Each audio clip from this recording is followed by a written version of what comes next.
I'm gonna make a drawing out of this particular part right here, Part Studio 4, and I'm gonna talk you through the kind of annoying part of OnShape and really most CAD programs. So I'm gonna just really quickly create that drawing, ANSI 8-inch, all good, right there. And unlike I think how most people are taught to use a computer, you have to be very careful about how you click and when you click, and it's something that really you just have to kind of get a feel for. But for the most part, double clicks are rare. They just rarely ever happen, and so um, normally when you create a new document, a new drawing, it's going to come up with all of this, and I'll show you how to get back into this. So I'm just going to X out of those because they're not really relevant at the moment.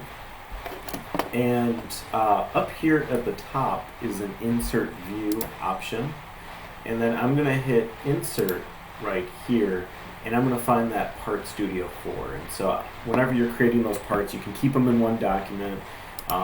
Some people put them in different documents. That just seems a little more files than I really like to hold on to, but ultimately that part doesn't matter. So I'm going to make this part right here.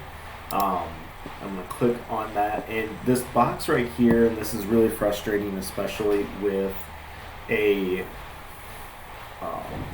slow internet connection, because what will happen is it doesn't update and doesn't show you what it looks like, and so sometimes just leaving your mouse there. So I clicked to open that, and I'm not clicking again until I have figured out exactly where I want this thing to be.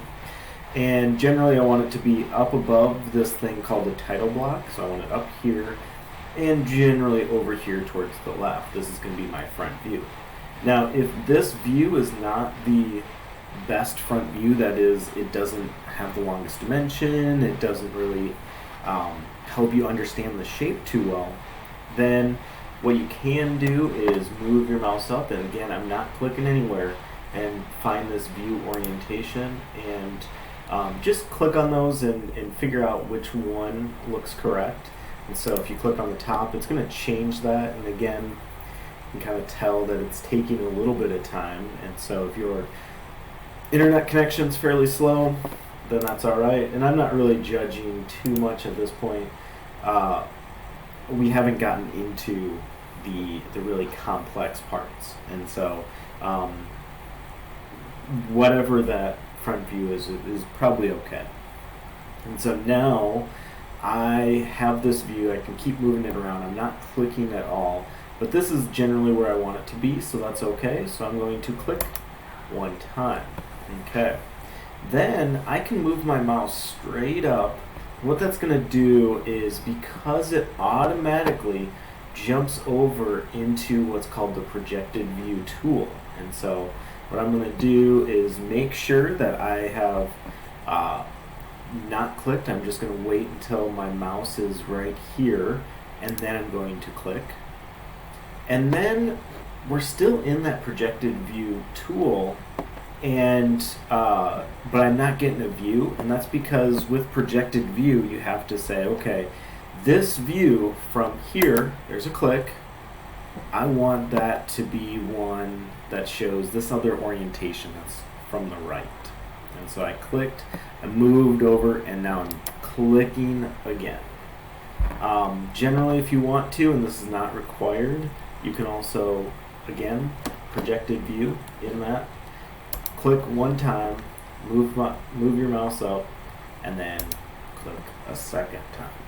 Okay, and so you have to be very judicious about where you are clicking. You have to double check to make sure that your tool is the correct tool is actually selected. So if you actually don't have anything selected, like I don't right now, and you double click, all of a sudden it's still not selected, but a single click will get you there.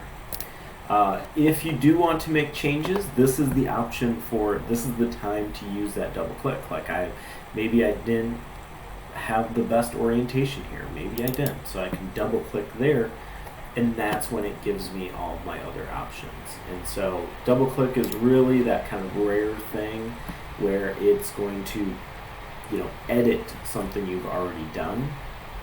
But with all these tools, it is actually a very rare thing to use a double click.